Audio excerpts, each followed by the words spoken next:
Bom dia. Gostaria de dar as boas-vindas a todos os participantes nesse webinar sobre como criar oportunidades nos setores não acadêmicos. Esse webinar faz parte da série de webinars da EURAXES no Brasil sobre desenvolvimento de carreira para pesquisadores. Meu nome é Charlotte, represento a iniciativa europeia EURAXES na América Latina e o Caribe, desde o Brasil. Agradeço a participação das nossas duas palestrantes, Ana de Almeida Kumlin, pesquisadora brasileira que realiza atualmente um pós-doc fora da academia com uma bolsa europeia do programa Marie Skłodowska-Curie, e a Suelen Machado, jornalista especializada em marketing digital e mídias sociais. Elas vão compartilhar dicas sobre como conquistar novas oportunidades fora da academia e como usar o LinkedIn para turbinar as suas carreiras científicas. Agradeço ainda ao meu colega Daniel, que trabalha nos bastidores do webinar. Suas perguntas vão poder ser enviadas na parte perguntas do GoToWebinar por escrito e serão lidas ao final das apresentações às panelistas. O webinar vai ter duração de 1 hora, vai ser gravado, vocês vão receber o link e os slides para consultá-los depois. Bem, antes de dar a palavra a Ana e Suelen, eu gostaria de falar um pouco sobre a EURAXES. A EURAXES é uma iniciativa da Comissão Europeia promovendo a mobilidade de pesquisadores e o desenvolvimento de carreira. Mas a mobilidade de pesquisadores não é necessariamente internacional, geográfica. A mobilidade é também interdisciplinar, entre a área do conhecimento, e também intersetorial. Muitos de vocês vão transitar entre a academia e o setor privado, ou o setor público, ou ainda o chamado terceiro setor. Muitos de vocês vão criar empresas, startups, vocês vão inovar. E o objetivo da EURAXES é apoiá-los em todas essas etapas das suas carreiras. Por isso, no portal EURAXES, que vocês estão vendo nas suas telas, vocês vão poder encontrar vagas de trabalho como pesquisadores, mas não só na academia, mas também no setor privado. Empresas, startups, bibliotecas podem publicar suas ofertas de trabalho recrutando pesquisadores no portal EURAXES, e aí vocês vão encontrá-las. Mas para poder fazer essa transição entre os setores, vocês precisam, às vezes, desenvolver novas habilidades que a academia não vai permitir. Por isso, o segundo eixo de atuação da EURAXES chama Career Development e oferece teste para ver as suas habilidades e encontrar módulos de formação online para desenvolver novas que vocês vão precisar. Vocês podem encontrar com a EURAXES ainda parceiros, não só de novo na academia, mas também no setor privado, ou empreendedores para transformar a sua pesquisa em inovação, etc. Além de tudo isso, a EURAXES está à disposição de vocês para tudo que tem a ver com a mobilidade geográfica, isso sim, buscar uma instituição de acolhimento se vocês querem realizar uma temporada na Europa, preparar a sua chegada com o apoio dos nossos colegas da EURAXES na Europa, para saber um pouco onde vocês vão chegar na Europa, preparar a vinda das suas famílias quando vão com vocês, etc. Nós, no Brasil, estamos à disposição para informar vocês sobre as oportunidades, ajudar vocês a entenderem os editais da Comissão Europeia e muito mais. Por isso, eu convido vocês a explorarem o portal da EURAXES e também aproveitar todas as oportunidades que nós, no Brasil, identificamos para vocês e que vocês vão encontrar no nosso site e as nossas mídias sociais. Muito bem, agora eu gostaria de convidar a Ana, enquanto ela vai compartilhar a sua tela. Ana de Almeida Kumlin é microbiologista especializada em inovação no setor da água e comunicação entre pesquisa e sua aplicação na indústria. A Ana já trabalhou na Alemanha, na Irlanda, na Espanha, atuando não só na área de pesquisa e desenvolvimento, mas também inteligência de negócios, startups e empreendedorismo. A Ana atualmente é titular de uma bolsa individual do programa Marie Skłodowska-Curie no Instituto Catalão de Pesquisa de Água, na Espanha. onde ela trabalha com o tema de resistência microbiana no meio ambiente. Ana, estamos vendo sua tela, a palavra é sua. Bom dia a todos vocês no Brasil. Charlotte, muito obrigada pela introdução. Daniel também, por ter a gente aqui hoje. Espero que o tema encontre bastante utilidade a você pesquisador brasileiro, que é um tema que eu tenho muito perto do meu coração, que eu trabalho bastante com ele, que é a questão da inserção do cientista no mercado de trabalho não acadêmico. Então, só para explicar um pouquinho da Marie Sklodowska-Curie Fellowship que eu estou fazendo agora, essa é uma iniciativa da Comissão Europeia para financiar alguns pesquisadores na questão de se relocar de país dentro da Europa ou para outros continentes e também desenvolver habilidades novas, né? Então, aqui na Espanha, eu estou desenvolvendo habilidades novas com microbiologia na parte de biologia molecular, também de resistência aos antibióticos e muito conectada à indústria da água também. E a Marie Curie, ela tem uma coisa que eu gosto bastante, que ela mostra bastante preocupação da Comissão Europeia em preparar o cientista para atuar no mercado não acadêmico também, né? Às vezes a gente faz isso como opção, né? E às vezes a gente realmente quer atuar no mercado não acadêmico. Então a Marie Curie, ela treina muito a gente para isso também. Esse é o webinário de hoje, é parte de uma atividade educacional do meu projeto neste tema com a AeroAccess. Então vamos lá. Olha, gente, para começar, eu quero só fazer um comentário a respeito de saúde mental, né? O ano de 2020 tem sido bastante difícil para muita gente e para o cientista não é diferente, né? Tem bastante desafios na carreira acadêmica e aqui eu coloquei um pedacinho de um artigo que saiu na revista Nature sobre a questão da pressão que os postdocs enfrentam para progredir na sua carreira acadêmica, né? Então, por que eu trouxe isso? Para mostrar para vocês, ou para lembrar vocês, que essa questão de pressão em carreira acadêmica, saúde mental, é uma questão global, ela não acontece só no Brasil. Existem dificuldades para os pesquisadores aqui na Europa também. Dependendo do país, as dificuldades do mercado não acadêmico, entender a qualificação de mestrado e doutorado, ela é complicada, então precisa ter um preparo para entrar neste mercado alternativo, né? E é claro, se você está com algum problema hoje, por favor, busque ajuda e não se sinta sozinho, tá, gente? Porque vocês não estão sozinhos nessa.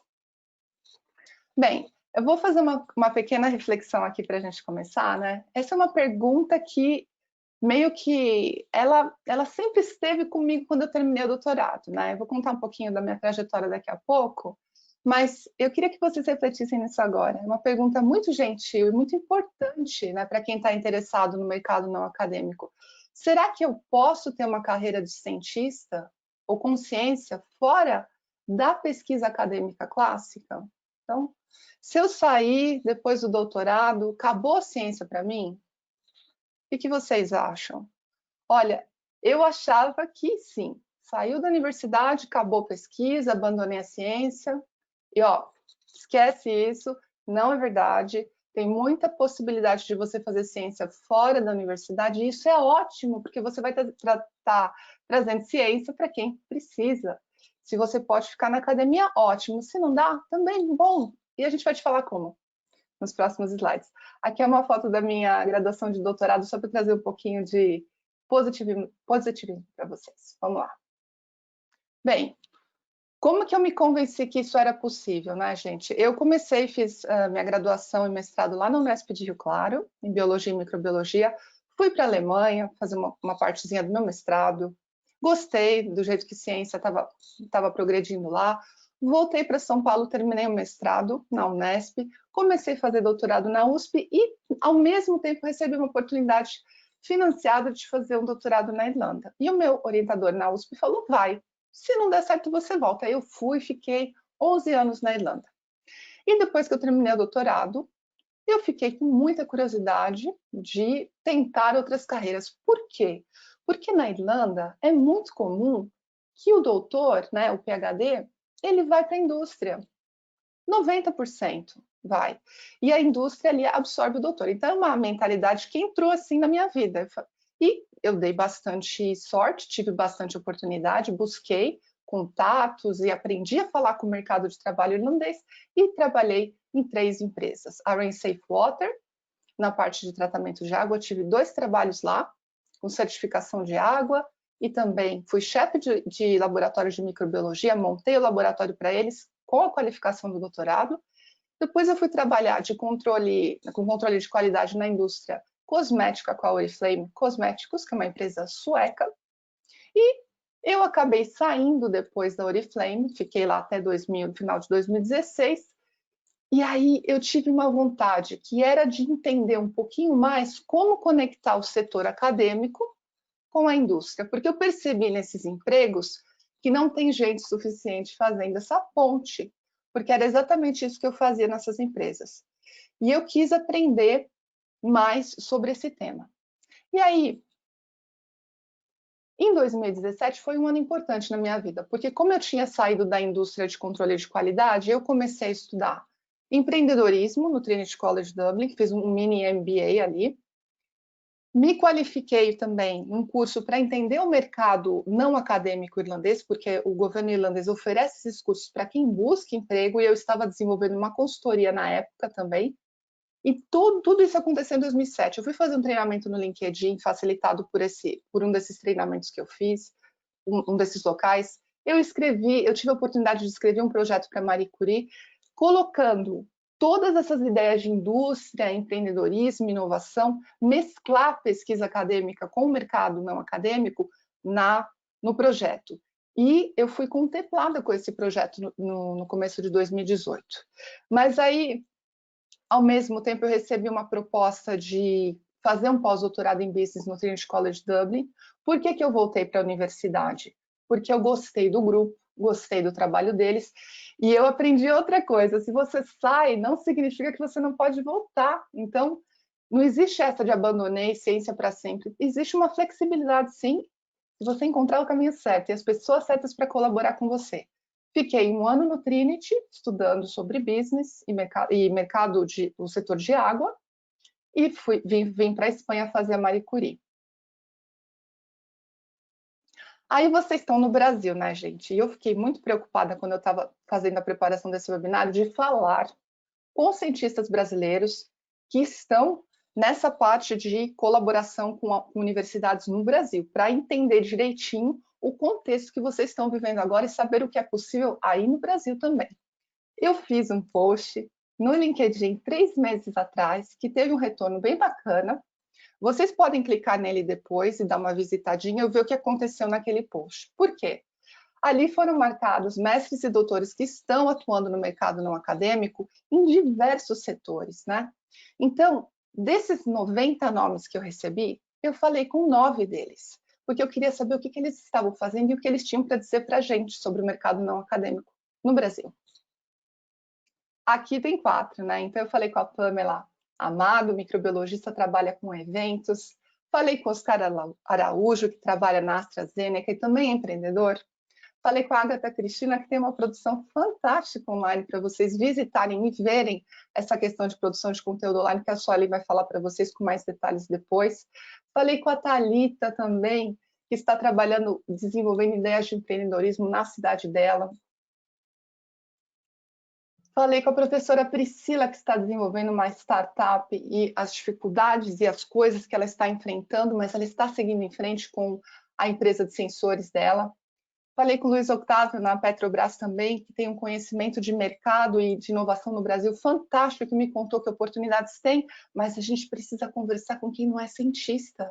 A gente precisa desenvolver conversas fora da universidade, com quem está no mercado em outros setores de atuação, né? A Carolina Carvalho também me contou da startup dela fazendo aconselhamento da parte regulatória de empresas que querem entrar no Brasil, com o conhecimento de PhD dela, ela está fazendo isso.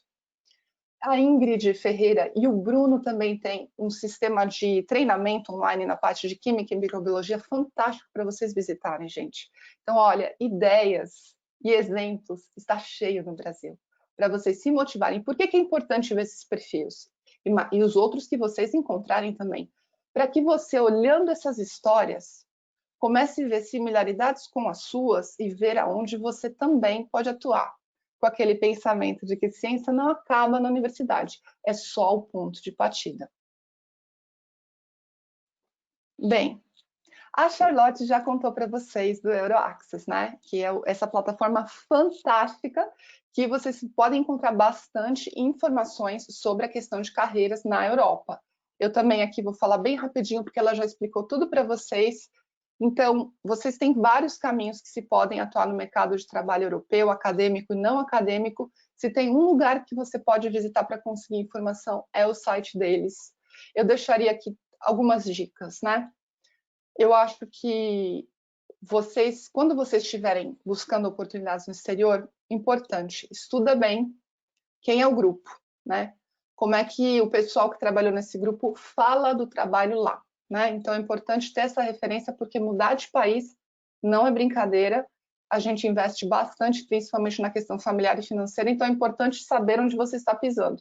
Porque, olha, gente, eu vou falar para vocês, tem muita coisa acontecendo no Brasil de bom e a gente tem que se orgulhar disso também. Então, às vezes, a opção de ir para o exterior não vai acontecer para você, tudo bem, tem muita coisa boa no nosso país também. Se acontecer, checa esses pontinhos importantes. Eu, se estivesse no Brasil agora e quisesse fazer um postdoc fora, atentaria para duas coisas.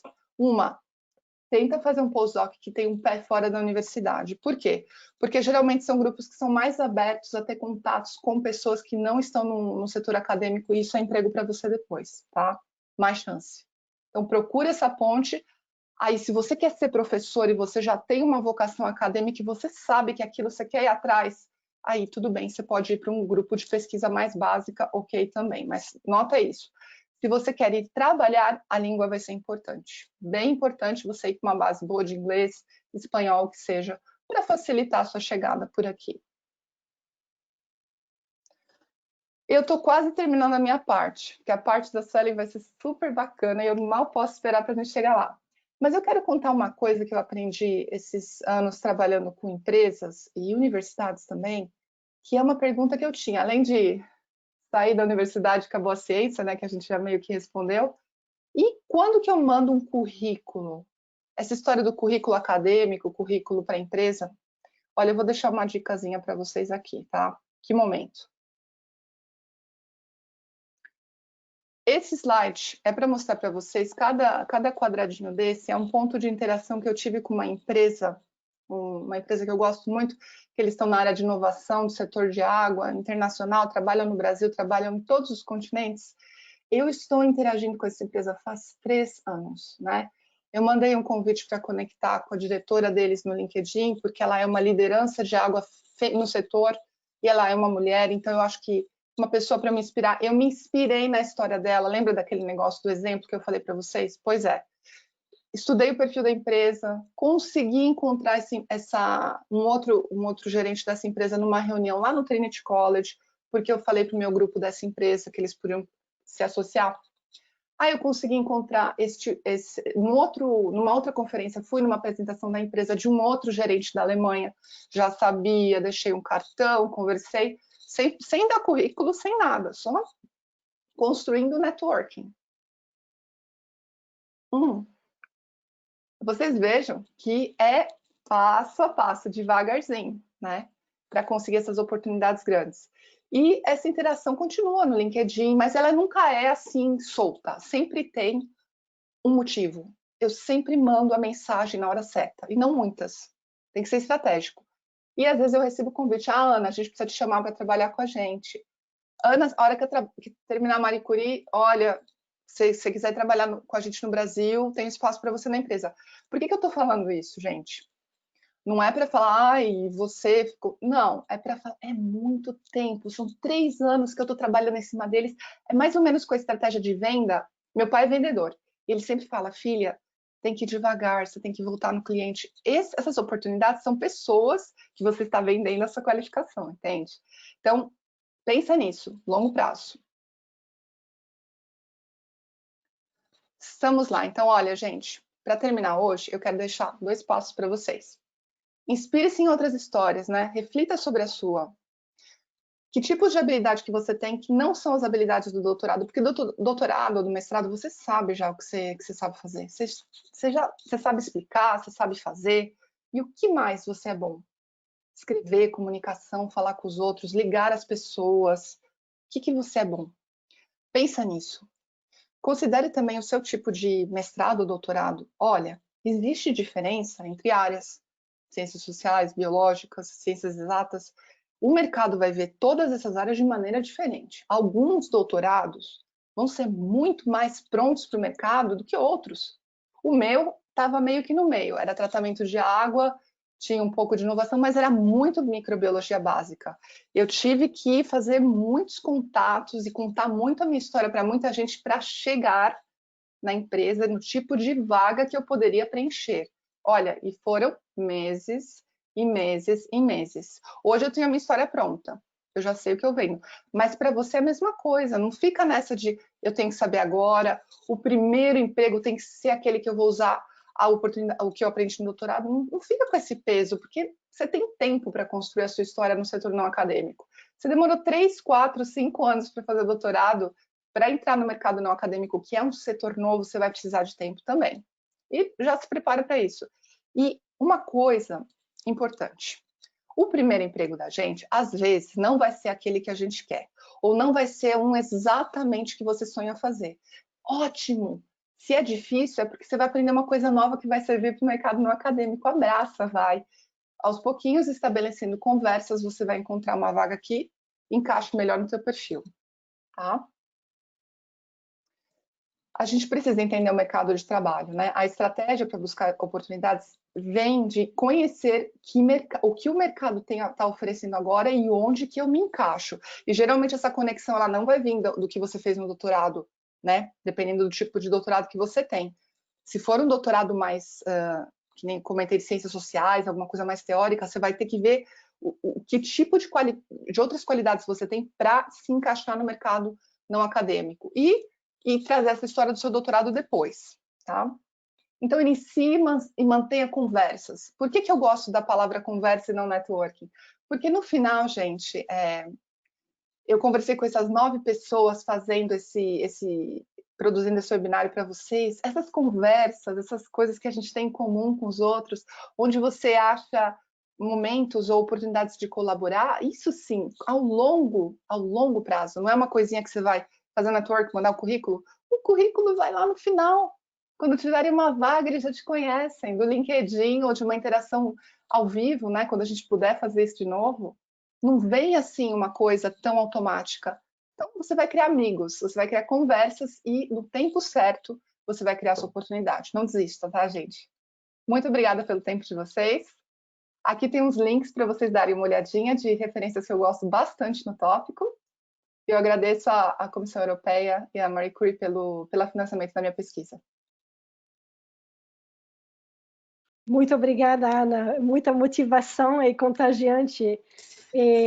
Eu gostaria agora de apresentar a Suelen, enquanto ela vai compartilhar a sua tela. Suelen Machado é jornalista especializada em marketing digital e mídias sociais.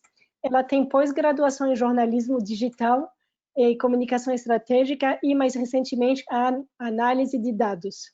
Suelen possui mais de 15 anos de experiência em marketing, com passagem por diferentes indústrias, mas ela também ministra treinamentos em marketing digital e também atua como professora convidada da disciplina de marketing digital no Brasil. Suelen, a palavra é sua. Obrigada, Charlotte, obrigada pela apresentação. Obrigada, Ana, também, que me antecedeu né, com a palavra, ótima, muito motivação mesmo, muito bacana. Então, aí, como a Charlotte já me apresentou, né, já posso passar essa tela aqui. Pessoal, a ideia hoje que eu vou falar para vocês literalmente é bem focado em LinkedIn e como vocês podem usar essa plataforma e até mesmo outras mídias sociais para melhorar sua performance e mesmo otimizar a busca dessas oportunidades, como a Ana muito bem citou. Então, vamos começar pelo caso, né, você tem alguém aqui que não está muito familiarizado, não utiliza o LinkedIn com muita frequência. A gente começa pelo básico, organize o seu perfil. O que eu falo com organize o seu perfil? É ter um pensamento de portfólio. O LinkedIn tem várias ferramentas e nos possibilita essa utilização. Então, a gente tem que usar esses recursos ao máximo. E nada melhor do que mostrar com dados e com informações tudo que a gente é capaz de fazer, todas as nossas experiências e o que a gente está capacitado. Eu mostrei aqui na tela, aqui no slide que eu estou compartilhando, o exemplo do meu perfil, para vocês terem uma ideia.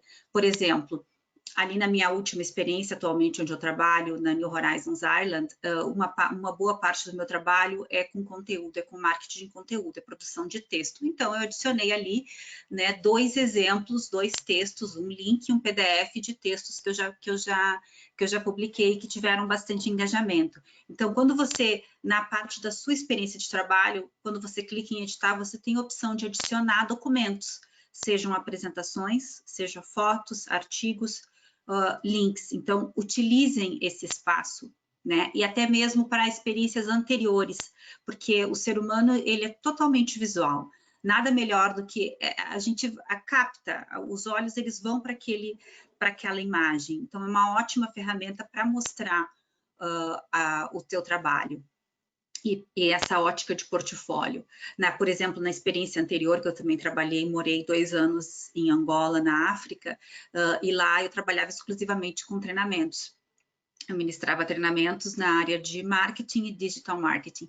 Claro, eu não posso compartilhar o material que eu utilizava, porque é de propriedade da empresa, uma empresa portuguesa que me contratava, mas eu tenho fotos com essas turmas, então eu adicionei ali fotos que ilustram essa minha experiência, né? O LinkedIn também tem uma opção featured, que é destaques, e que ela é flexível, então você pode escolher o que você quer estar destacando no seu perfil naquele momento. Por exemplo, agora eu tenho o link do meu blog, que é onde eu mantenho textos tanto em inglês como português, e também um artigo que eu escrevi para o LinkedIn. Nas últimas 3 semanas eu adicionei o post com o nosso convite para o webinar.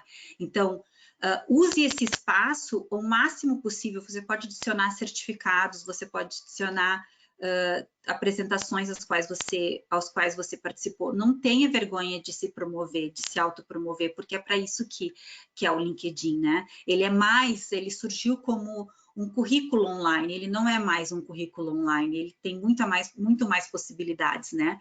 Então, vamos transformar o nosso perfil num portfólio mesmo, como uma janela para todas as oportunidades que a gente pode conquistar no momento ou até mesmo no futuro, né?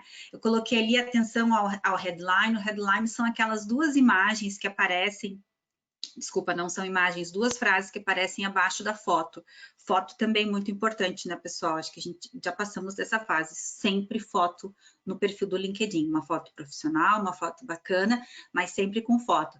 Porque quando as pessoas estão pesquisando, ou por algum motivo elas chegaram até o teu perfil e aparece aquela lista de sugestões, é a foto e esse headline que vai aparecer. Então, adicione palavras-chave no headline do que você faz, do que você está interessado em fazer, de quais são as suas especializações. Por exemplo, o meu é Digital Marketing, Content Marketing, Social Media, Google AdWords, que são as palavras-chave que eu faço no meu dia a dia, que eu sou especialista naquilo e que as empresas, se por acaso estiverem buscando, eu sou conhecida por aquilo ali.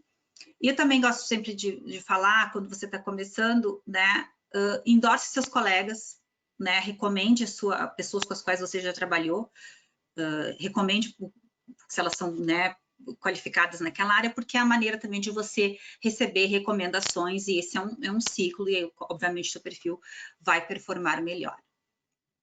Aí, avançando aqui, o que fazer e não fazer no LinkedIn? Primeiro, LinkedIn não é Instagram ou Facebook. Ele é uma rede social, mas eles são completamente diferentes. Então, não use como você usa o Instagram e o Facebook. Primeiro ponto. Se posicione, mas não seja sempre o polêmico. Eu, particularmente, acho que os posts polêmicos, sim, eles viralizam, eles atraem muitas visualizações para o perfil e para a postagem, mas, em geral, eles são posts criados com essa intenção e, muitas vezes, infelizmente, com uma visibilidade inventada para o perfil que compartilhou. Então, nem sempre são informações de credibilidade. Claro que, às vezes, faz parte da estratégia de marketing daquela pessoa ou daquela empresa, mas, assim, como básico, eu sempre recomendo. Tenha sua posição, mas não seja sempre o polêmico, que cansa também. minha regra de ouro, gente, isso para qualquer rede social, enfim, qualquer interação online. Se está na dúvida, não compartilhe. Se bateu aquela faísca, será que eu devo compartilhar isso? Não compartilhe. Cheque sempre a origem da informação, infelizmente, mesmo que ela tenha sido compartilhada por alguém, por alguma pessoa da sua rede a qual você confie, você, né, sabe que tem veracidade, porque, infelizmente, a gente está num mundo cada vez onde essas fake news ou informações aumentadas ou até mesmo inventadas, elas são cada vez mais é difícil de distinguir. Então, sempre cheque a origem antes de compartilhar, se você vai dar um share daquela notícia, até mesmo para checar se está condizente com os seus valores e com o que você pensa de fato, né? Acho que isso na academia é bem comum, mas eu sempre gosto de ressaltar, sempre dê os créditos. Isso é muito importante. Mesmo que você tente o LinkedIn, quando você digita o arroba, ele já vai buscar o perfil, se aquela pessoa tem o perfil. Se a pessoa não tem perfil, coloca o nome mesmo, acho que sempre passa uma credibilidade, passa que você é uma pessoa preocupada, né, com a origem da informação. Evite os desabafos impulsivos. Eu sei que a gente está num mundo cada vez mais online, a pandemia nos obrigou a migrar quase todas as nossas interações, inclusive as de trabalho, para o mundo online. E, obviamente, às vezes a gente tem aquele momento de desabafo, mas o LinkedIn não é para isso. Você está construindo uma plataforma profissional, uma plataforma que vai te dar visibilidade, que vai ser, muitas vezes, uma porta de entrada, uma porta de conexão, como a Ana muito bem citou naquele slide que ela exemplificou de um contato de 3 anos que ela tem com aquela empresa, né? Então, a gente tem que ter um pensamento e um olhar estratégico para isso, porque, claro que você pode postar alguma coisa e deletar, mas, enfim, alguém já viu, então, né, evite esses rompantes. Compartilhe conhecimento. Eu acredito piamente que a melhor forma da gente ter uma visibilidade positiva e criar uma rede de relacionamentos, tanto online como offline, é através de compartilhar conhecimento de qualidade, né? Se a gente sabe de alguma coisa, nada melhor do que tentar tocar a maior quantidade de pessoas para que isso se replique. E no mundo atual, onde a gente vê tanta notícia falsa circulando, também a nossa melhor estratégia compartilhar conteúdo de qualidade e que enriqueça para justamente combater esses outros que não são de tanta qualidade. E nem tudo é óbvio, né? Independente da audiência. O que às vezes pode, então, o que pode parecer óbvio, eu não vou explicar isso porque é óbvio. Não, para muitas pessoas pode não ser. Então, essa fica a minha mensagem. E passando aqui. Porque escolha as áreas foco. Isso eu coloquei aqui pensando, ok, você organizou seu perfil, você otimizou o perfil usando as ferramentas do LinkedIn, você talvez não está muito familiarizado, não é uma pessoa que, sabe, compartilha informação a todo tempo no LinkedIn, por onde começar. Pense em 3 palavras de assuntos os quais você domina, que você tem certeza que você vai estar compartilhando algo de qualidade. Essas palavras, tendo essas 3 ou 4, enfim, em mente, elas te ajudam a se posicionar e também a ganhar consistência, se tornar referência naquele tema. Por exemplo, botei ali o exemplo da Ana, em pesquisa em água na União Europeia, né? É mais fácil a gente dominar 3 assuntos do que 37. Por exemplo, se você olhar meu perfil, eu compartilho sempre muita coisa de digital marketing, TI. Eu atualmente trabalho como gerente de marketing de uma empresa de TI, então é o meu dia a dia. Então, basicamente, você vai encontrar essas 2 coisas nas minhas atividades do LinkedIn, né? Essa é minha área, eu não tenho como fugir disso. Isso cria consistência, né, também no seu perfil. Então, se você está sendo pesquisado, vamos falar até um recrutador, mas não só um recrutador, vamos dizer que você tem aí um projeto de consultoria no futuro, daqui a 3, 4 anos, o LinkedIn é uma ótima plataforma para você construir esse relacionamento. Não são poucos exemplos de pessoas que a gente vê no LinkedIn que estavam trabalhando em empresas em outras áreas e começaram ali o relacionamento e hoje, né, são consultores. Então, essa consistência é bem importante. Então, otimizar essa lista e pensar nas palavras-chave das quais você só pode se posicionar é muito importante.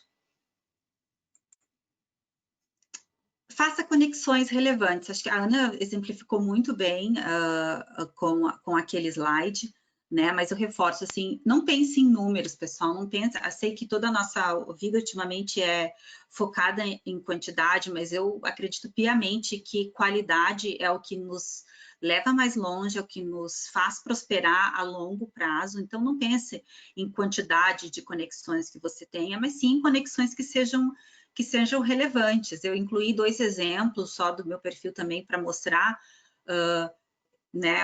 Inclua sempre uma mensagem quando você se conectar, mesmo que seja de forma breve, objetiva.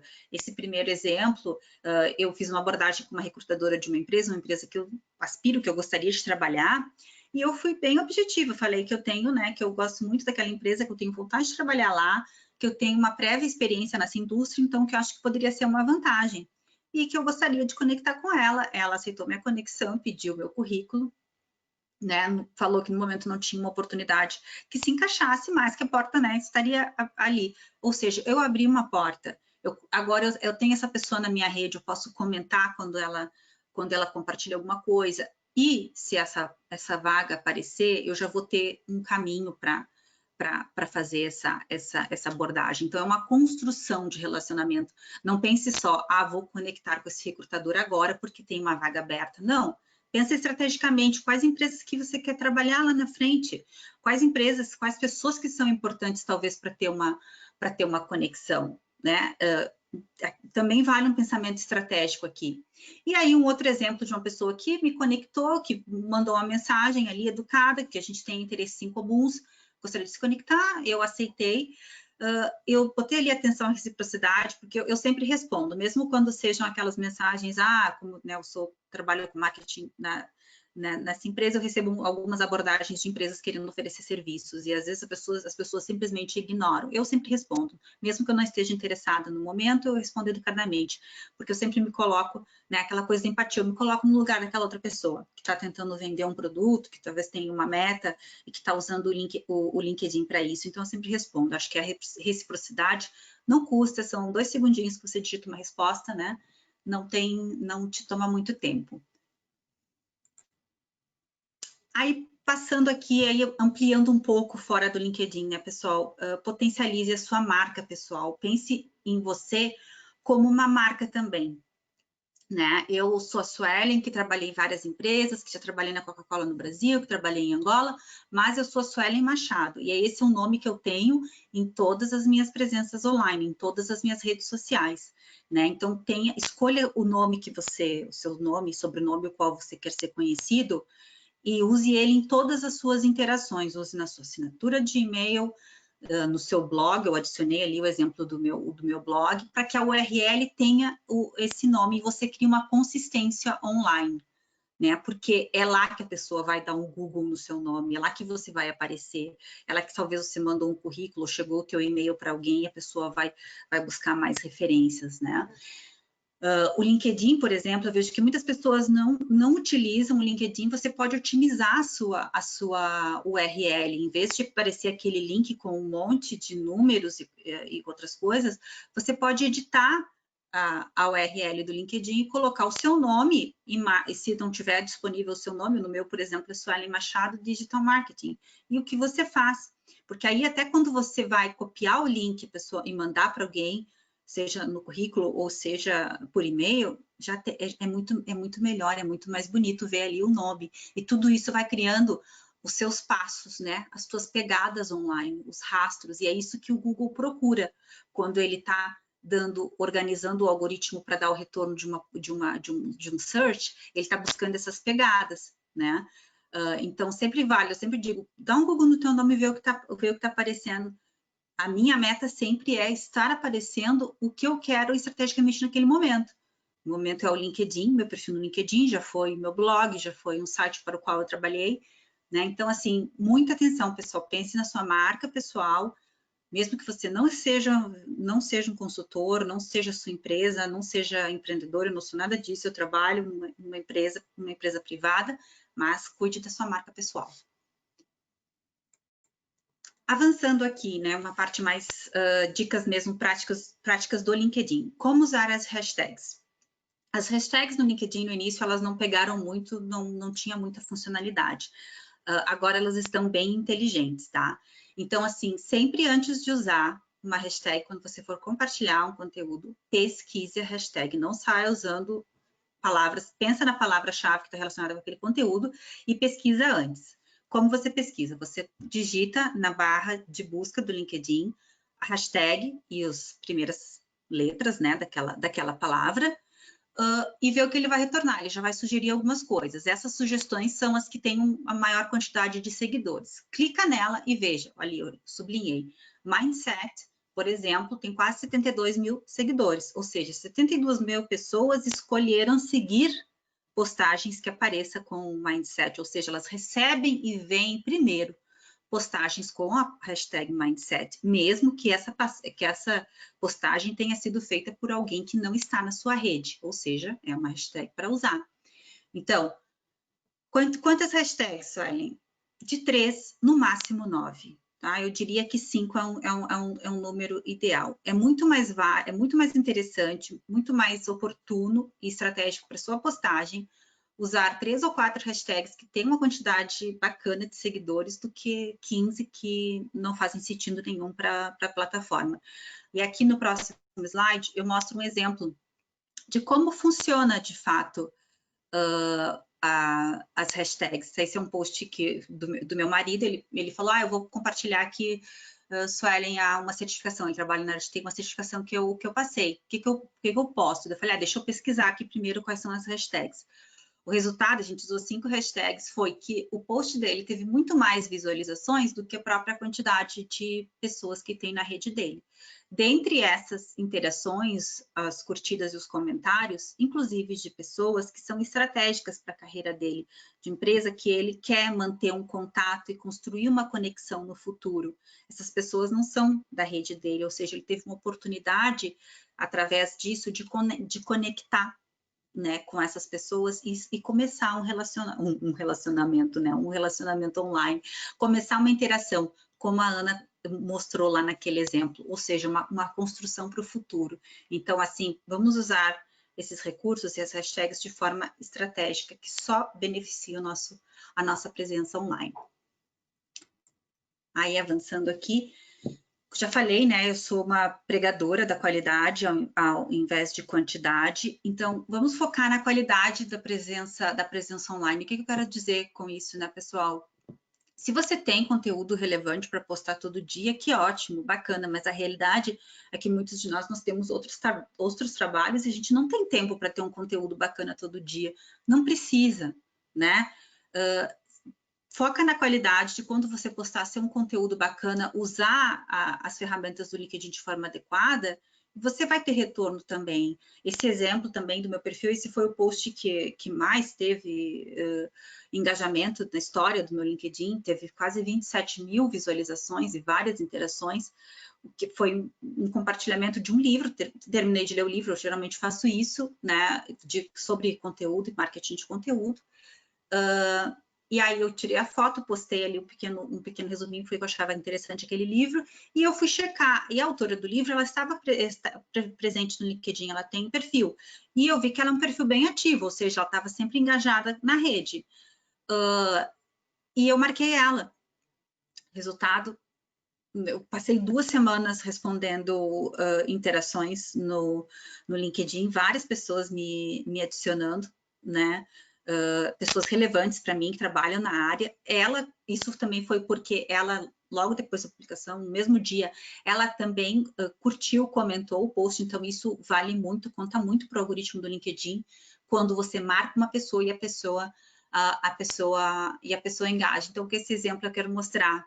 Às vezes pode não ser algo que não vai te tomar muito tempo, você não precisa escrever um super texto, fazer uma mega produção de conteúdo para o seu post ter um engajamento bacana e ter várias visualizações. Eu não acho que a gente tenha que buscar só visualizações, por exemplo, apesar de que essa é a métrica, né? O que mais valeu para mim foi, primeiro, eu ter aberto essa porta com a própria autora, dela ter comentado o meu post, né?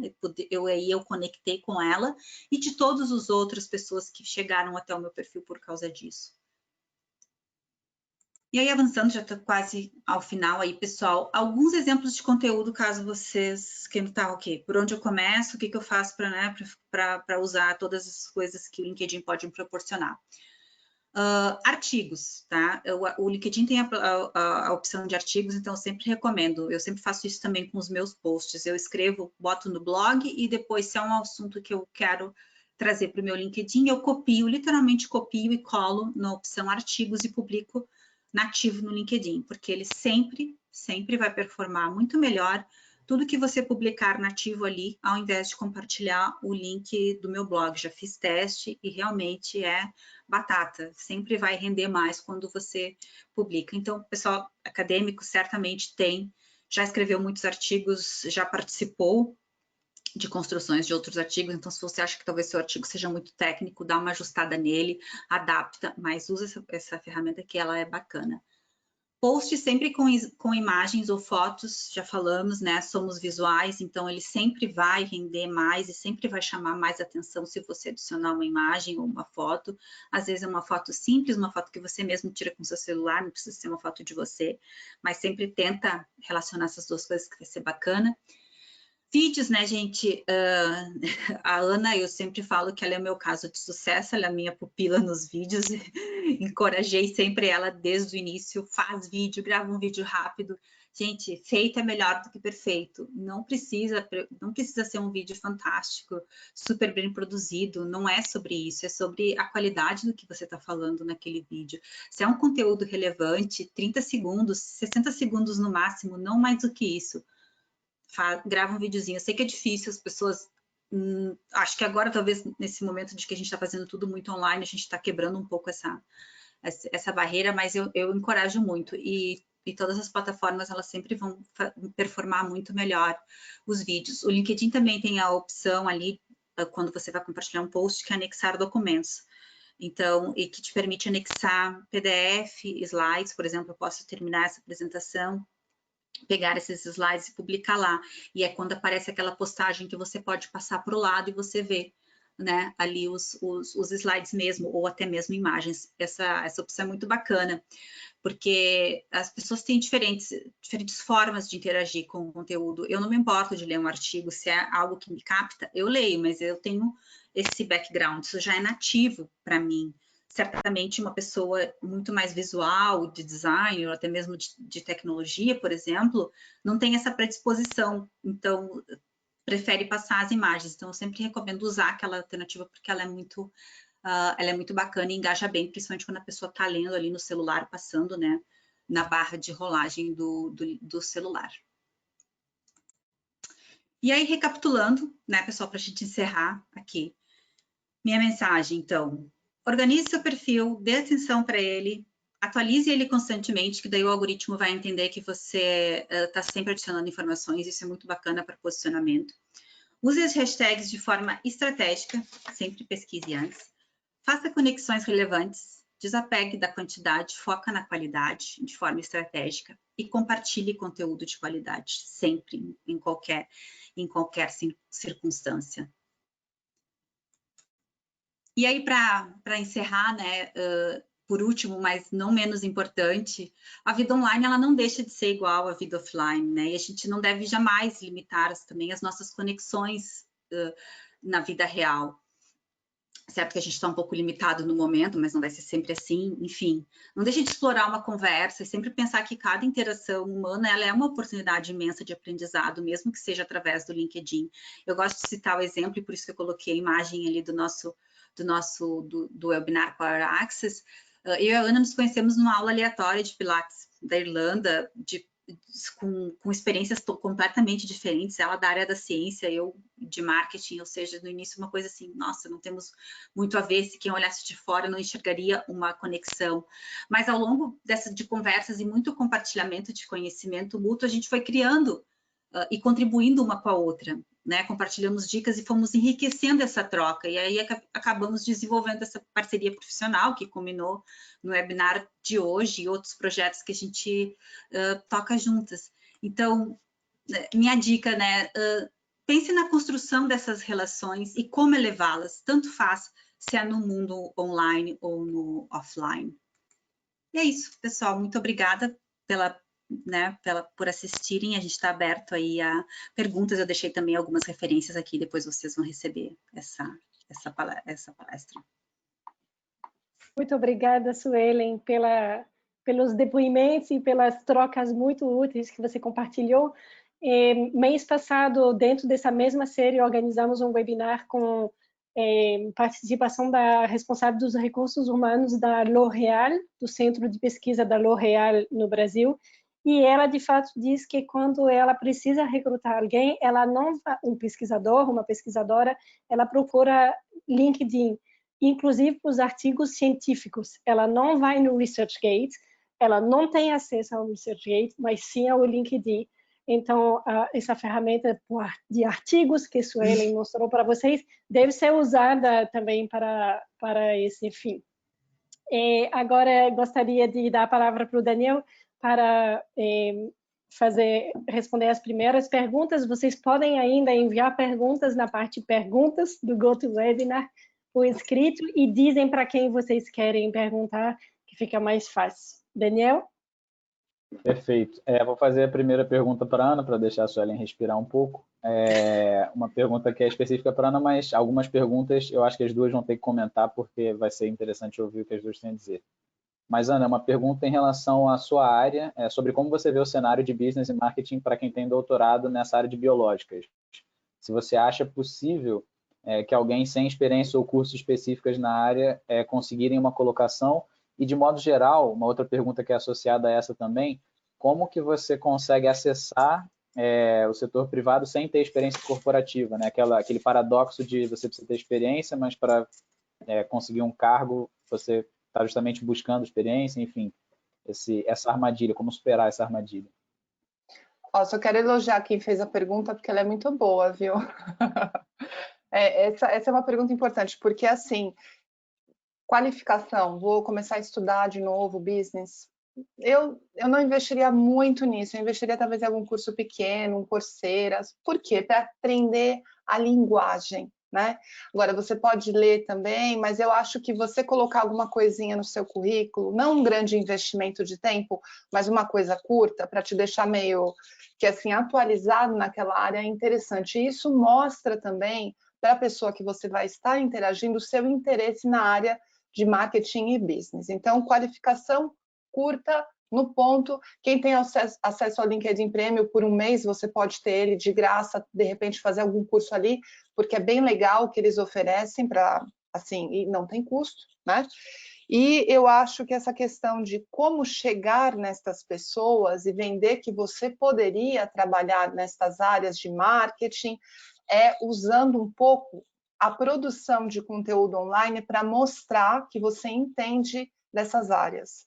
Então, e fazer vídeo, às vezes para quem, né? Eu acho que o vídeo ele tem uma qualidade bastante significativa, porque as pessoas te veem. E hoje, como a gente só tem essa maneira de interagir online, na maior parte do tempo, ele conta muito, né?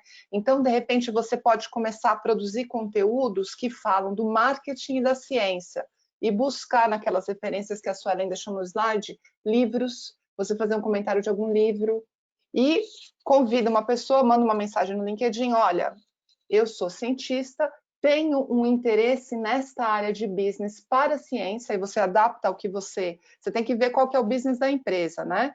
E será que a gente pode se conectar? Conecta, a pessoa geralmente, se não for um convite muito agressivo, a pessoa geralmente aceita, e você começa a interagir. Se ela não aceitar, você segue ela e começa a interagir no conteúdo que ela produz, né? E tenta estabelecer, como eu disse, vai demorar um pouquinho de tempo, mas as oportunidades vão acontecer, né? Essa, de maneira geral, é a estratégia que eu uso.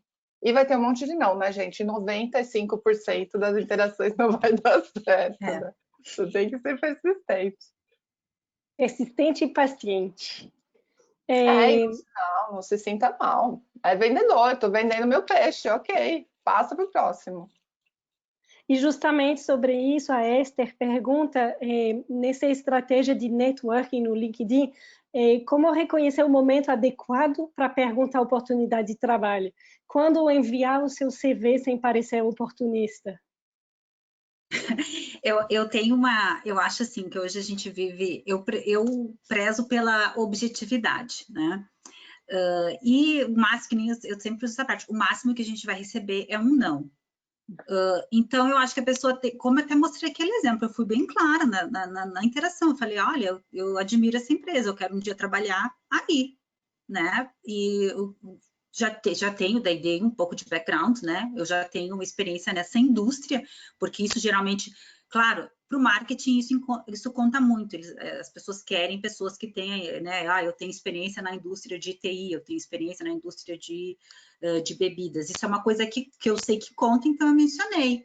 E o approach de certo, a pessoa aceitou a conexão eu nem precisei falar, vou mandar o meu CV, eu uso para mim essa técnica é interessante. Você abre e aí espera, claro, era um recrutador, então obviamente a pessoa, né, tem já essa inclinação. A minha técnica eu acho que é sempre transparência. Então, se você tem um objetivo, acho que de trabalhar naquela empresa e quer tentar cavar uma oportunidade, eu acho que sim, é falando, né, abertamente.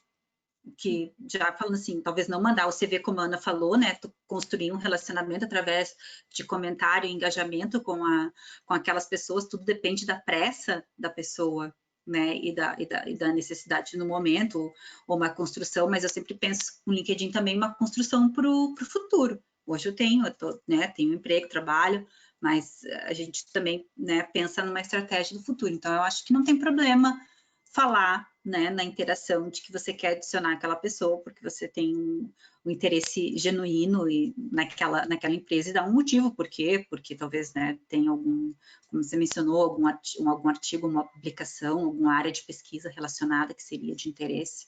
Conhecer ao máximo, né, eu acho que pesquisa daquela empresa, aquele setor é chave, assim, ter o máximo de informações na mão para saber, para poder trocar. Então, acho que esse seria a minha dica, assim, minha visão. Eu vou adicionar só uma coisa. Eu sou muito tímida e eu acho que muitos cientistas são também, porque a gente não tem esse treinamento de se expor, assim como o pessoal de marketing tem. Por isso que essas conversas com a Suelen é tão importante da gente não ter medo de falar. Mas se você tiver medo e você não estiver seguro, uma coisa que eu faço geralmente é falar: eu gosto da sua empresa e eu quero saber como é que o meu perfil poderia se encaixar com ela. Você tem alguém que eu poderia conversar? Alguém que estaria mais disponível para ter uma conversa de 5 minutos no telefone comigo, para ver o que vocês estão precisando? Essencial, conheça os problemas que essa empresa está enfrentando na parte financeira, parte de produção, parte de reciclagem, principalmente a parte ambiental de leis. Estuda. E aí você joga esse gancho e vê se você consegue achar, não aquela pessoa, se ela estiver muito ocupada, alguém que estaria mais jovem, que estaria disponível a falar com você. Essa seria a minha estratégia também. Perfeito, Ana. Agora uma pergunta aqui da Ana Paula sobre uma situação um pouco mais prática. Ela acabou de fazer um pós-doc na Alemanha, voltou para o Brasil e agora está procurando uma oportunidade no setor não acadêmico na Europa novamente. Aí ela queria a sua opinião de acordo em qual seria o melhor caminho. Volta para a Europa como um pós-doc e depois tenta uma vaga na indústria? Ela tem dúvida se as empresas contratariam alguém que atualmente mora no Brasil ou se seria melhor ela se realocar para a Europa dentro talvez de um contexto que seja mais familiar a ela, para depois tentar acessar a indústria posteriormente. Olha, Daniel, eu vou responder essa pergunta. Qual foi a melhor oferta que ela receber? Se faz mais sentido, se ela for com por exemplo, tem empresas que contratam, quando ela precisa do profissional que tem aquele skill set, ela vai contratar. Eu tenho vários amigos brasileiros com mestrado, doutorado, que foram trazidos do Brasil para trabalhar fora, transferidos pela empresa. Então, se você encontrar uma oportunidade dessa, esse é o melhor, porque você vai com toda a sua situação familiar e financeira mais acolchoadinha. Agora, o pós-doutorado, ele te dá um buffer, né? Te dá um espaço para você se adaptar, porque a velocidade vai ser um pouco menor que a da empresa, né? Então, eu investiria nos dois. Eu iria atrás dos dois e ver o que dá certo. Não ficaria só em um ou outro. E com as empresas, talvez eu deixaria um pouquinho mais para frente, porque vão ser interações um pouco mais agressivas, né? Vai ter que ser mais assertivo com o recruiter, questão do domínio da língua, né? Então, tem isso para considerar. Eu tentaria tudo. Só adicionando, né, Ana, claro, depende muito da situação de cada um, até porque eu passei pela mesma situação quando vim para a Irlanda.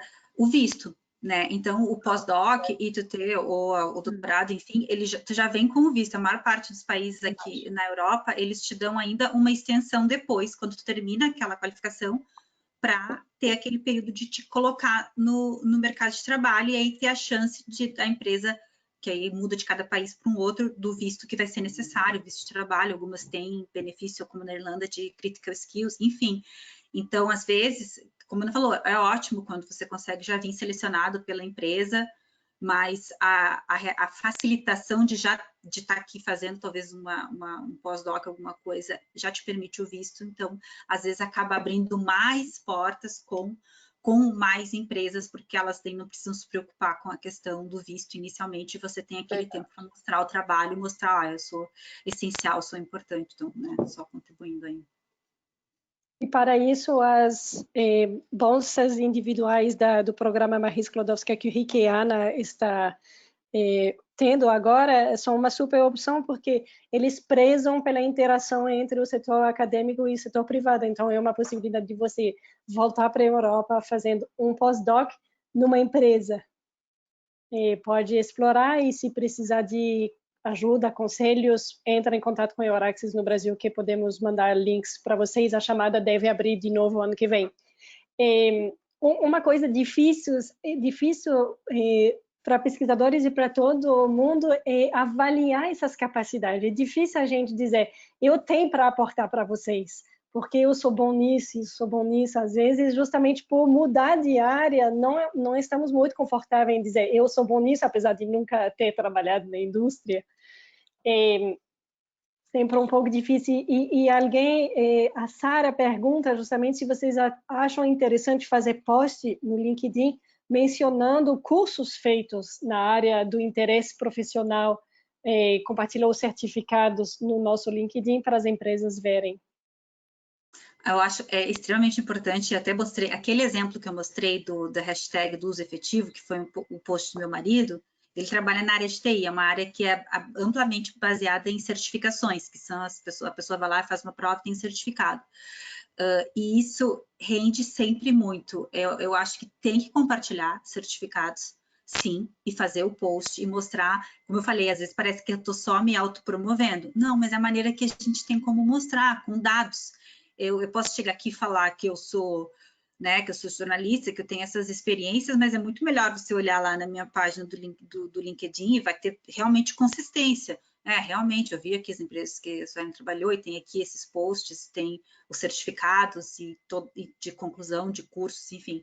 Eu super acho que é assim 100% compartilhar com o post. E algumas ferramentas, algumas plataformas de curso, elas ao final elas até já te mostram que eles chamam, não sei, badge, que eles até criam um escudo, alguma coisinha que você facilmente compartilha.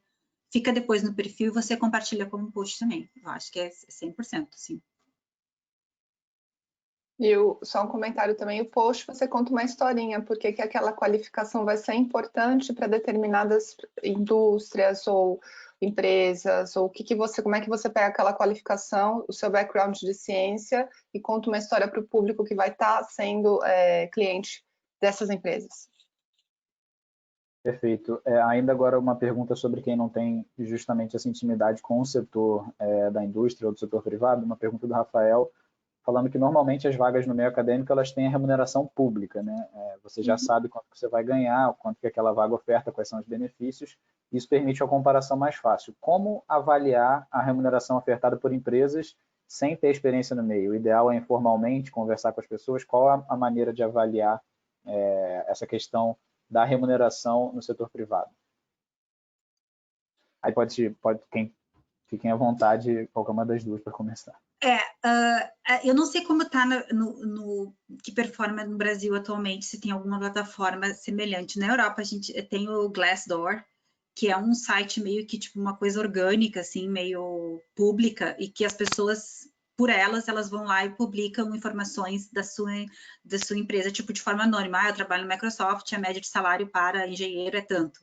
E aí esse site, constantemente, ele publica uma média de salários da área, então é tipo uma maneira fácil de buscar a média salarial de acordo com a profissão. eu não sei se a abrangência dele segue o Brasil.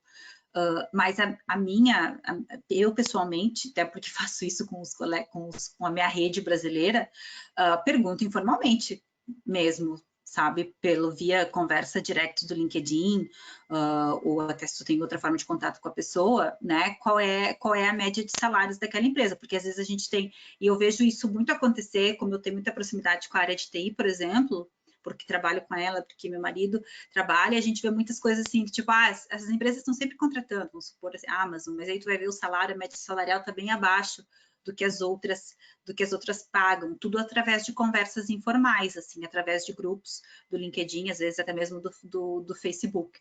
Então, eu usaria esses grupos para obter essas informações. Nesse caso, o Facebook tem, os grupos funcionam muito para esse tipo de troca de informações de bastidores, né?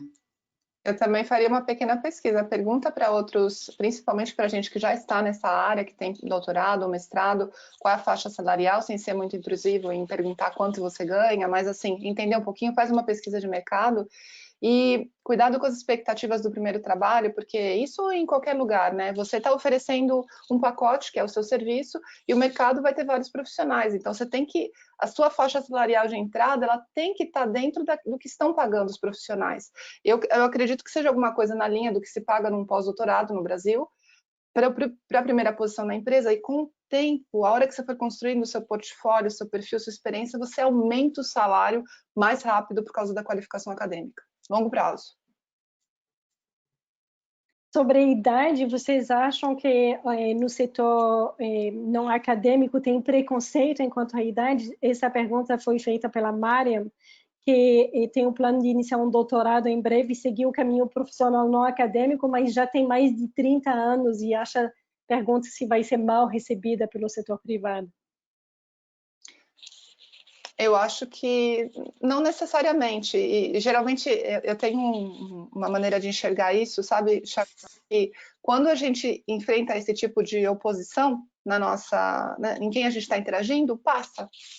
Porque vai ter gente que vai te ver, de repente, como já está com uma certa idade para doutorado, já está, né, muito maduro, e vai ter gente que vai falar, poxa, você está trazendo uma experiência de vida para a sua pesquisa que é valiosíssima, porque você vai escrever o doutorado já virado para o mercado. Poxa, que riqueza! Então, né, tem os dois lados, procura quem vai te enxergar o seu valor. É isso que eu Só falaria. Complementando, deixo a minha palavra motivacional, claro, não é na área acadêmica, mas, gente, eu aprendi a falar inglês depois dos 30 anos. Eu tenho 37 agora, e trabalho há 4 anos numa empresa na Irlanda, né, 100% inglês. E eu só aprendi inglês mesmo, de fato, depois dos 30. Então, assim, existe esperança depois dos 30. Né? Então, assim, 40, 30, 50. esquece, não. Não tenho. Você que, né, o Brasil, eu vejo como isso é um problema maior no Brasil, por ter, né, ser brasileira, ter vivido toda a minha vida profissional, eu vejo que isso às vezes pode ser, né, a gente tem essa preocupação e pode ser, mas assim, a gente, né, tem que derrubar, não existe. Perfeito. Suelen, mais uma pergunta específica para você e a Ana também pode comentar. Se a pessoa, por exemplo, tem um ganha-pão aqui, como foi colocado, paralelo ao trabalho acadêmico, que não se relaciona exatamente com a área de estudo ou de atuação profissional que ela almeja. Por exemplo, ela busca oportunidades na academia, no mercado relacionadas a ciências sociais, mas desde sempre atuou como tradutora freelancer. É uma pergunta da Iorena. É melhor colocar essa outra atuação ou isso pode confundir possíveis empregadores? É melhor focar só na área que ela tem mais interesse em buscar oportunidades? É uma boa pergunta. É difícil fazer esse balanço, né? Mas eu acho que tem sim como alinhar as duas coisas. E eu acho que como o LinkedIn ele é flexível, então você tem como adaptar de acordo com a tua estratégia no momento. Então, você está procurando, é bacana tu usar ele como portfólio para tua imagem, né, do teu trabalho paralelo, que é o que você desenvolve. E se no momento está buscando alguma oportunidade, né, no mercado, então direcionar e até às vezes vale a parte do sumário onde você escreve aquela descrição sua, mencionar isso, né, essa outra habilidade, essa outra atuação. Porque às vezes parece que elas não se intercalam. Eu vivi isso muito, eu vivi isso muito tempo. Sempre trabalhei nos bastidores, trabalhando com marketing, escrevendo texto, fazendo páginas e perfis de empresas. E quando surgiu a primeira oportunidade de dar aula no Brasil, foi um pouco difícil para mim conectar como que eu ia transportar o que eu fazia, que não tinha nada a ver com falar para as pessoas e ensiná-las. E aí eu consegui unir, tipo, né, trazer aquela experiência, foi um pouco trabalhoso, e contar aquela através da história. A gente se tornou muito popular o termo storytelling, né, e como contar uma história. E o LinkedIn, hoje, como ele está, o perfil, ele te permite muito contar uma história. Então, acho que pode tentar achar um ponto de conexão entre essa atividade paralela e essa oportunidade de carreira que está buscando, e ver como é que ela agrega, né? Como que ela agrega para essa outra oportunidade, por exemplo, né? A minha formação, até comentei com a Charlotte antes de começarmos, eu sou graduada como jornalista, nunca trabalhei como jornalista, mas toda hora, em toda a minha vida profissional, desde o começo como marketing, essa formação em jornalismo sempre me permitiu contar histórias de forma coerente, né? Escrever de forma que atinge as pessoas. Então, encontrar esse ponto de conexão entre aquelas duas coisas seria a minha dica, e contar essa história ali no teu sumário, e através de, né, seja de fotos ou de links, para tentar conectar as duas coisas. Não vejo um problema, acho que não precisa ser separado. Muito obrigada, Suelen. Agradeço a vocês duas pelas excelentes apresentações que fizeram. Infelizmente, não temos como continuar respondendo mais perguntas, o nosso tempo acabou, mas realmente agradeço em nome dos participantes que compartilharam muitos comentários positivos conosco aqui por escrito. Obrigado também a Daniel e a todos pela participação. Esse webinar foi o último da nossa série sobre desenvolvimento de carreira. Vocês podem assistir às gravações de cada um dos webinários, assim como a gravação dos webinários que fizemos no ano passado sobre pesquisar na Europa, que era mais focado sobre fomento para doutorado, pós-doutorado, aumentar a visibilidade de grupos de pesquisa, etc. Voltaremos ano que vem com outros assuntos sobre desenvolvimento de carreira. Se vocês têm dicas, não hesitem em compartilhar conosco por e-mail, por mídias sociais. Estaremos felizes em atender às suas demandas. Isso não quer dizer que o nosso ano acabou ainda. Temos ainda um webinar na semana que vem sobre o Brasil na chamada europeia do Green Deal, que é a última chamada do Horizonte 2020 com um orçamento total de 1 bilhão de euros. O Green Deal tem 11 áreas temáticas, uma das chamadas é sobre prevenção e combate de incêndios florestais extremos, e menciona especificamente a participação da comunidade científica brasileira. Então, participem do webinar para saber um pouco mais como participar. No dia ainda 17 de novembro, teremos outro webinar sobre o IRC, o Conselho Europeu de Pesquisa, com depoimento de uma pesquisadora brasileira que faz pesquisa na Europa em antropologia com o fomento do IRC, e um pesquisador brasileiro que avalia essas propostas. Finalmente, anotem o dia 8 de dezembro nas suas agendas. Vamos trazer uma surpresa para vocês, que será um presente de Natal nosso, para a nossa comunidade de seguidores brasileiros, e que vai aliar bem-estar, prazer, saúde mental e utilidade para o trabalho dos pesquisadores. Bom dia a todos. Acompanhem as nossas mídias sociais e vocês vão ver aí os links para inscrever-se. Bom dia a todos e até breve. Muito obrigada, Charlotte, Daniel, pessoal. Obrigada, gente.